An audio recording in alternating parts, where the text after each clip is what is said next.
Welcome back, everyone. I'm Sister Hallie, and today we're flipping back through another set of twisted tales straight out of a horror comic, or more like a horror book. Yes. And I'm Sister Jen, and we are reviewing Creepshow 2 from 1987, directed by Michael Gornick and written by Stephen King. Based on stories written by Stephen King. I was going to say George A. Romero wrote the screenplay for this. But yes, based on stories written by Stephen King. Mm-hmm. And starring George Kennedy, Lois Childs, and Dominic John. This sequel keeps that anthology style alive, but we only have 3 stories in this one compared to... There was supposed to be 5. Okay. Like the original. They just didn't... They ended up cutting them for some reason. Each with its own flavor of creepy, weird, and downright mean. Yes. And let's be honest, one of these segments has permanently ruined Bodies of Water for all of us. Anybody that's watched it, yes, definitely. Yes. It's campy, it's gritty, and it leans even harder into that comic book horror vibe because we actually do get a lot more animated segments in this film. For sure. Before we hitch a ride with anything suspicious, check out our Etsy shop at etsy.com/shop//sisters. We've got horror-inspired art by me, shirts designed by Hallie, and patches perfect for your battle jacket, backpack, or wherever you want to show your spooky side. And while you're on whatever device that you're checking out our Etsy store, make sure you head on over to the YouTube channel and slash that subscribe button, stab that like button, and ring-a-ling that grave bell so you don't miss out on any of our sick, twisted reviews. They are pretty sick and twisted. Yes, because they're twisted individuals. Well, that's true. So keep your distance from strangers. Definitely. Stay out of cold bodies of water. Yeah. And let's turn the page on Creepshow 2. Okay. It's not until the second story. Oh. Yeah, we'll get to that. We start with a prologue. In the small town of Dexter, Maine, a delivery... Always Maine. Yep, I mean, it's Stephen King. Of course it is. A delivery truck pulls up to a newsstand. Billy, a young boy, eagerly follows the truck on his bike. The truck's back shutter opens to reveal the creep, but not that creep. No. Completely different creep. That's played by Tom Savini this time. Yes. Who speaks and drops off copies of the latest issue of Creepshow, which has the same cover as the comic in the final scene of the previous film before vanishing. Yeah. And Billy is supposed to be the same kid, even though he has no dialogue in it. They did not have the kid that plays the live-action version of him voice the kid in the animated segments. How many years was there between... That was a few years.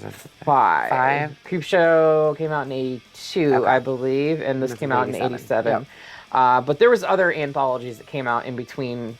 I think Tales from the Dark Side came out. Yeah. Or no, not Tales from the Dark Side. It's The Cat's Eye, and it actually came out after this because some of the segments that were planned for this were reused for that. Gotcha. But yeah, so. The kid that's playing the live-action Billy in this actually is a kid from a Maine town. Really? They hired him for like a day or two to ride his bike up, and that's it. He has no dialogue in the film whatsoever. And yeah, that's awesome. It cuts to, now we go into an animation of Billy the Kid. Mm-hmm. Billy Kid. Not Billy the Kid. Billy picks up an issue of Creepshow and begins to read it. At his castle, the creep welcomes the kiddies to another edition of Creepshow. With them being loyal to the core, they wouldn't want to be dead wood as it becomes the subject of the first story. Old Chief Woodenhead. That is the name of our first segment. Yep. In a small town called Dead River, which is basically just that, a dead town, Ray and Martha Spruce are an elderly couple who run the small town's general store, whose decor includes a cigar store Indian named Old Chief Woodenhead. The Spruces are visited by Benjamin Whitemoon, the elder of a local Native American tribe, who gives them a bag of turquoise jewelry, his tribe's sacred treasures, as collateral for the debt the tribe owes at Ray's store, even though Ray doesn't want to take their Right. items. Ben actually tells him to not take it would be a great dishonor to him and his people. So he agrees to take it. And basically, like, guard it with his life. He says as much. I will guard this with my life. Yeah. Later that night, which it's really not that much later, it's like instantaneously, and then all of a sudden it's fucking dark. The Spruces are robbed by Benjamin's estranged ne'er-do-well nephew, Sam Whitemoon, who's played by a white man. Yeah, that's Holt really frustrating. Holt McNally, I believe. Yeah, is his like name. he's been in a lot of things. He's acted in quite a few things. He's a pretty good actor, but he he's does not look like a Native American though. No. And why the hell they used a white man in brownface with fake hair to play a native when they obviously hired natives for the other parts? Indigenous person, either way. They hired Native Americans for... I feel like if this film were, I know if this film were to be made today, that would not fly. They would be like all over their asses for not representing properly. For whitewashing the movie. Yeah. Yep. But anyway, he's armed with a shotgun, and his two friends, Andy Kavanaugh and Vince Fat Stuff Gibbons. Sam, who has long black hair, dreams of taking the jewels and moving to Hollywood to become a movie star. He actually references like the old movie Samson and Delilah, where like if he gets his hair cut off, he loses his power. And talk about a bit of foreshadowing. You think? In a struggle, Sam's gun goes off and fires at Martha, killing her. Which, like, This segment, like, literally, like, I was almost in tears watching this segment because the elderly couple going everything that they can to, like, keep the town afloat and all this other stuff. And then you have these asshats that come in and just fuck shit up. Yep. And it breaks my heart. Yep. It's pretty sad. Yeah. I don't like his very slowed reaction to his wife getting shot. Takes him way too long to get across to her. But then he gets shot. Well, they also take an extremely long time to fall over, too. Yes, that too. Sam shoots and kills Ray as well, before grabbing the jewels and driving away with them and the others. Yeah, they leave in, who was it? Andy's, like, Firebird or whatever. Sports car of some sort. After they leave, old Chief Woodenhead comes to life and goes after the thugs to avenge for the Spruces. But not before dipping his fingers into the paint that Ray was redoing his war paint, you know, before, like, everything happened. Yep, that's okay. To put Chief Woodenhead got it for himself. Yeah, he put on his war paint and then let out, like, a guttural... Yeah. Read trivia for these, as one typically does when they're watching the films. Apparently... Arnold Schwarzenegger was considered to play Chief Woodenhead. Really? I guess they wanted somebody big. Yeah, I mean, that makes sense. Because it's... Why else would he... Yeah. But obviously he didn't. I mean, there's no speaking lines or anything like... Well, no, not really. He says something towards the end, doesn't he?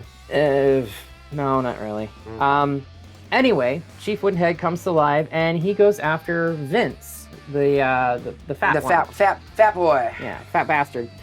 He shoots Vince with multiple arrows, and then stalks over to Andy's house, destroys his fucking car to lure him into the garage, and then he...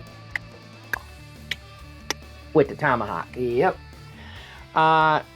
And uses a hunting knife to scalp Sam upon cornering him at his home. Yeah, he corners him, and Sam gets into the bathroom, and then he just, like, reaches through the wall and pulls Sam through the wall. And cuts his scalp off. He deserved it. The next morning, Benjamin wakes up to find the turquoise jewelry in the pouch that he gave it to Ray in, blood-soaked and everything, in his bed with him. Yep. He then goes back to the store thinking, like, why did I get this back?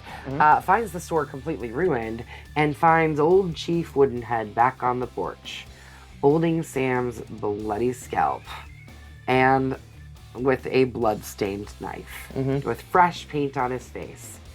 Not And now aware of what has happened to the Spruces and what old Chief Woodenhead had done to the killers, Benjamin wishes the old warrior a peaceful afterlife and drives away. Man. I don't know how he knows about what happened, because he surely didn't go in the store and find his friends dead, but... No, but the fact that the pouch was blood stained and everything like that, I think he was kind of aware that his nephew probably did some fucked up shit, and he didn't need to go into the store because he saw everything he needed to see with the... He didn't need to, like, call the police or the coroner or anything. I mean, I don't think that town had a police or coroner. Anyway. Somebody needs to clean up those bodies. The final scene turns into a panel of the creep, commented that was quite a price for young Sam White Moon to pay. To pay? To pay? Because, you know, he lost the scalp. Yeah. Anyways. Oh my God, you got so choked up. I did not know scalping was... I did not know scalping was that way with you. Phew! My gosh! She's allergic to this bullshit. Yeah, I am. Bullshit artists. That's what they are. Anyways, so we're gonna get into this now that I can breathe again. Can you? Do you need to take a moment? Do we need to hit pause? I think I'm okay. Okay. Okay. All right, so now we're going to go into Billy's story again. We are at the town post office, and Billy has received a package from the clerk, Mr. Haig, that supposedly contains a product advertised in his comic, the bulb for a meat-eating Venus flytrap. Billy pays for the package, $9.99. Steep price. It's well worth it, is what he says. And this is animated, by the way. Yes, and sets off for home. With the kitties still here, the creep appears from beyond the post office counter, stating that if old Chief Woodenhead didn't drive them away, the next story surely will. And now we get to the infamous The Raft. Mm-hmm. Now you can get the book out. It's in there, Allie. It is. What page was it?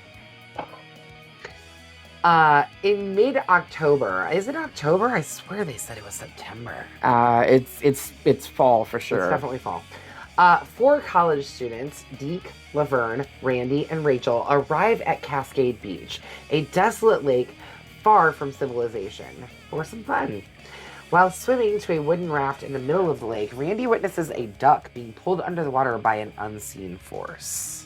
There it is. It's actually a loon, but yeah, it looked like a duck, but they call them loons, which suggests that this is Canada, or at least the north someplace. Maybe.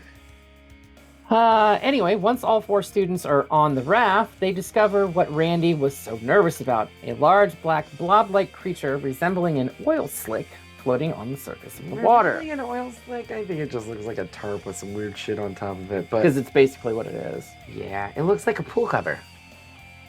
With like the big round pool cover, like the ones that go on the above ground pools. Mm-hmm.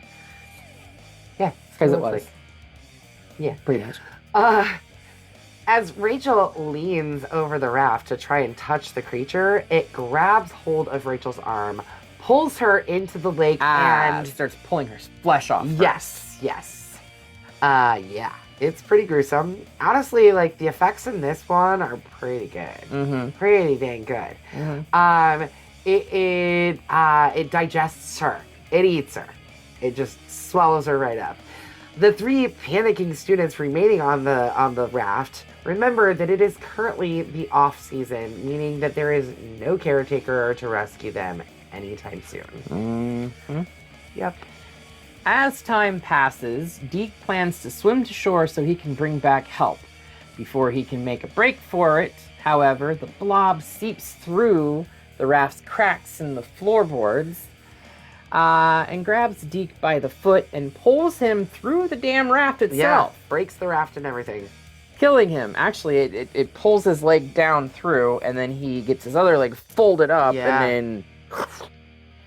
That was kind of cool to see. And I wonder if, like, it was actually his leg, if he could get it up that high, or if it was another actor, like, down below frame that had, like, a leg up or something. Yeah. I'd just be interested Either to way, know it was that. pretty fun. Noting that the creature is still hungry, Randy, does he know? I don't know, he's just assuming, I guess. Randy and Laverne manage to evade the creature as it tries to grab them from under the raft by standing just on boards. Like, it can't get up well enough between the boards to touch them. So as long as they're standing on the boards, they're fine. Which makes the ending of this segment even more questionable now. Yeah. When night falls, Randy and Laverne take turns watching for the creature. One of them stands on the boards and watches, the other one sits. Again, questionable. Why can you sit? Yeah, because something. I guess if the boards are only like this wide, so it's not like you can put your entire but ass it's not on it. underneath it. So the reason they're watching is to make sure that it's not coming underneath it. But they both fall asleep, though. They do. Anyways, they take turns watching over the creature. Then they eventually fall asleep in each other's arms. Next morning, Randy awakens and begins to kiss Laverne. He does more than just kiss her. That motherfucker violates her, okay? I was okay with Randy up until this point, but there's something about the name Randy. They're all a bunch of fuckers, aren't they? With the exception of Randy Every goddamn one. With the exception of Randy Okay. Meeks. Okay, I like Randy Meeks. I like Randy Meeks. He's cool. Amy's dad's name is Randy, too. Yeah, that's true. Amy's dad's name is Randy. So not all of them. Just But the I one. know Just a lot the, of fucking assholes that are Randy. This one included. And he tries to fucking touch her while she's sleeping. And he kisses all over her belly like a fucking creep. my mouse just died. I'm not going to be able to spoil the rest of the script. Oh no. Yeah, I guess what, can't guys? reach hey, that. Guess what, guys? You get to see our laptop for a little while because we can't see the script. We're pretty good at like winging it, but we're gonna need to be able to like keep ourselves on track. Okay, so deal with us for a minute while we sort this out. You just hit the down button on one too. Okay. The blob returns. Wait, hold on.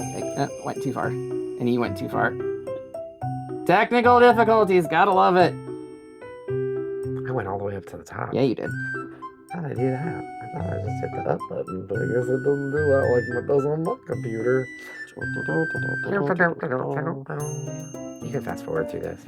The next morning, Randy awakens and begins to kiss Laverne. Fucker. He gets what he deserves. He lays Laverne on the raft and begins removing her shirt, neglecting the creature. He ain't paying any attention to where that creature's at. Laverne then awakens screaming in agony because the creature has now seeped through the cracks and covered half her fucking face, Yep. pulling the flesh from her skull. Oh man, the effects in this are pretty spot on. They're great. As the blob pulls her off of the raft and begins consuming her, Randy, like the fucking chicken shit that he is, jumps up. Actually, this is a smart move. That was the right time to go. Jumps ship off the other side and tries to swim to shore. He does get to shore. He does make it to shore. I'm surprised. As he makes it, he shouts defiantly, "I beat you!" And the creature just rears up from the water and swallows him and takes him back out into the water. The blob returns to the lake, leaving no evidence of the students other than their discarded clothes and the still running car. Was it still running or was just the radio? I mean, the radio was at least going. That must have been a hell of a battery. No shit, right? Going all night long? Shoot. Unknown to the students, there was a sign, barely visible, behind some thick vegetation that reads, "No swimming." Then why was there a raft out in the middle? That's a very good question. The creep is heard quoting, "Well, swimmers, that was slick." The creep, funny. Oh, the creep. He's so funny. He's so funny. All right, we're back to Billy again. On his way back home from the post office, upon returning to animation, we are back in the animation territory. Billy is ambushed by a gang of neighborhood bullies, which that main big guy bully, what's he, like 50 years old or something? I swear to God. He looks like he's at least like in his 20s or something. The gang's leader, nicknamed Rhino, takes Billy's package, finds the Venus flytrap bulb, and crushes it with his foot. In retaliation, Billy kicks Rhino in the nuts. And In the nards? yeah. Rhino's got nards. And flees as the bullies race after him. As Billy escapes, the creep appears from behind the tree and goes on to tell the last story. Yes, the story of the hitchhiker. We start this story with Ms. Annie Lansing. I guess it's Mrs. Annie Lansing. Yeah. An Fucking adulterous bitch. Maine businesswoman who wakes up and gets out of bed after sleeping with her gigolo lover. She's running late to get home before her husband. Annie realizes that she only has 15 minutes before her husband, who's an attorney, George, arrives home, and she hops into her car and races home I think she said it was 20 miles away. So, Do you think she's had 7 minutes to get 20 miles or something like that? right. So we're led to believe that this entire segment that we're getting ready to talk about takes place in the span of like 10 minutes. Like all of it. I don't think so. Everything leading up to the first bit, to the crash. Yeah, but everything after that definitely takes longer because we'll get to Yes. it. She's smoking a cigarette because this is what one does in the 80s and whilst driving, and like I'll still do it. Sorry, guys. I mean, it was more prevalent in the 80s, though, For is sure. the point I'm making. But anyway, she, like, drops it into her lap, and it causes her to lose control on a slippery corner where she runs down a Dover-bound hitchhiker. Seeing that no one witnessed the incident, Annie takes off and doesn't look back. What a piece of shit. Yep. Shortly after she leaves, however, the area is crowded with a truck driver, played by Stephen King. Of course, because he can't not be in a movie. Right. A pair of passerbys, and George, who reports the hit and run to the police. Yeah, we don't know it's George, though, until the very end. No, we don't. Miles away, Annie thinks about what she has done and briefly considers turning herself in, but ultimately concludes that no one has anything on her and thinks that everything will be fine. I have to complain about one thing. I fucking hate her out loud thinking. Not just out loud thinking. She was talking to someone in the car that was not fucking there. Yes. Like, hi, we can do a voiceover. It should have been a voiceover. That was weird. That whole thing was fucking weird.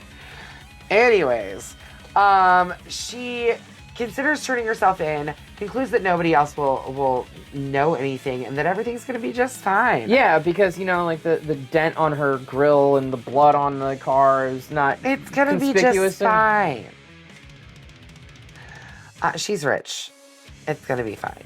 However, the hitchhiker suddenly appears outside of her window and utters, "Thanks for the ride, lady."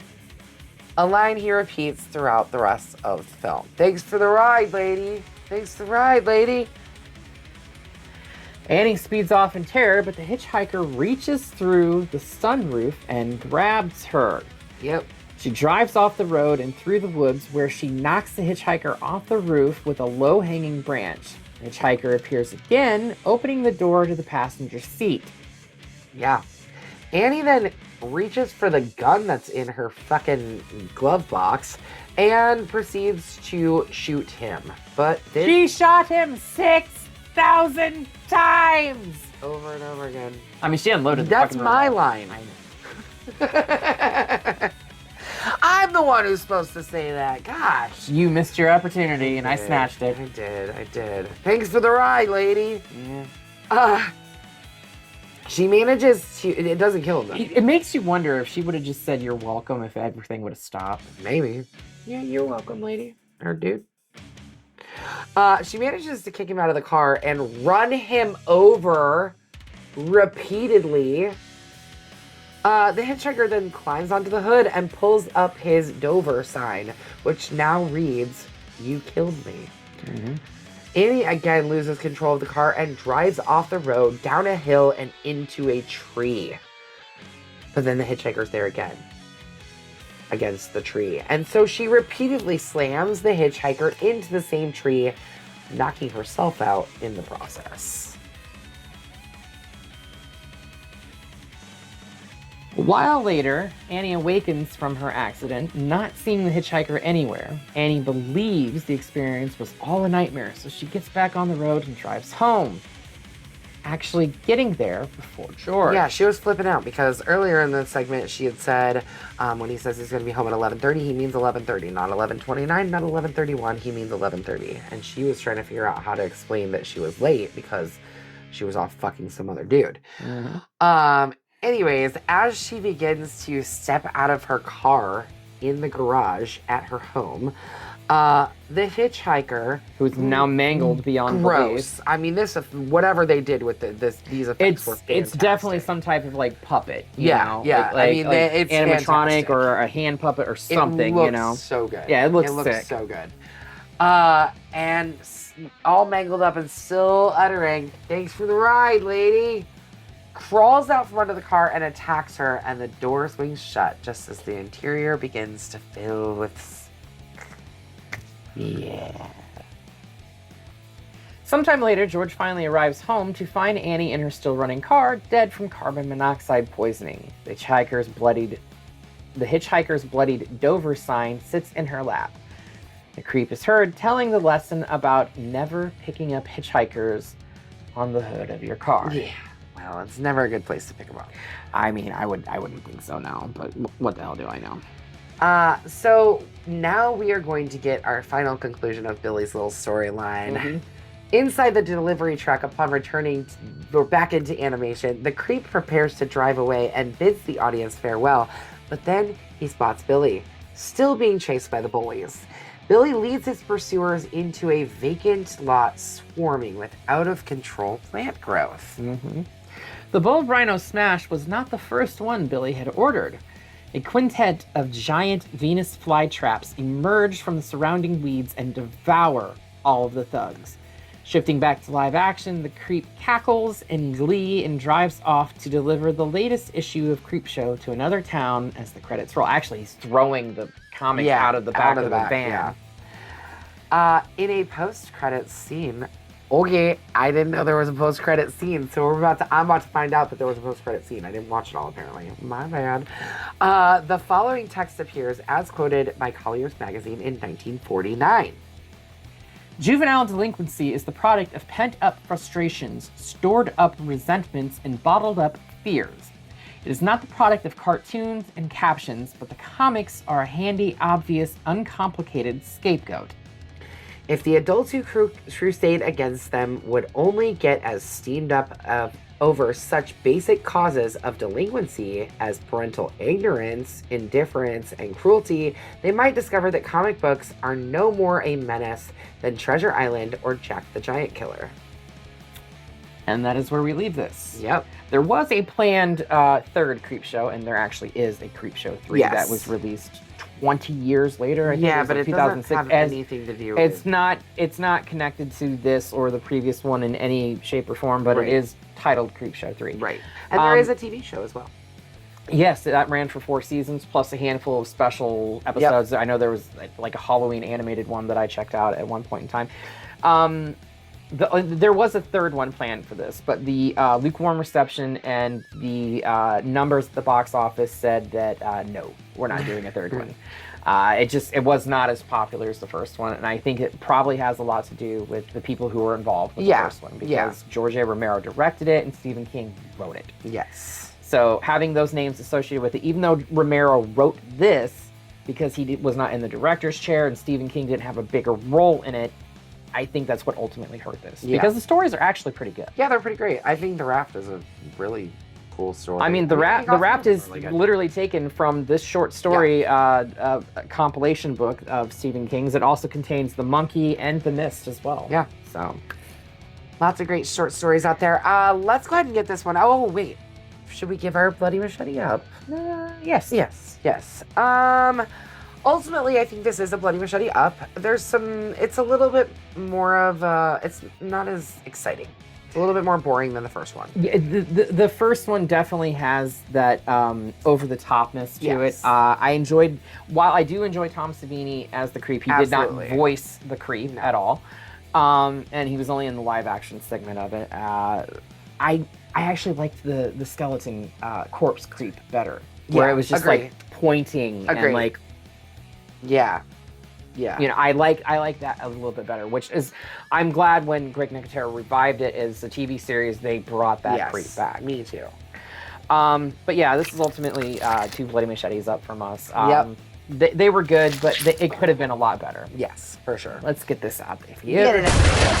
Almost twice. Wouldn't be the first time, won't be the last time.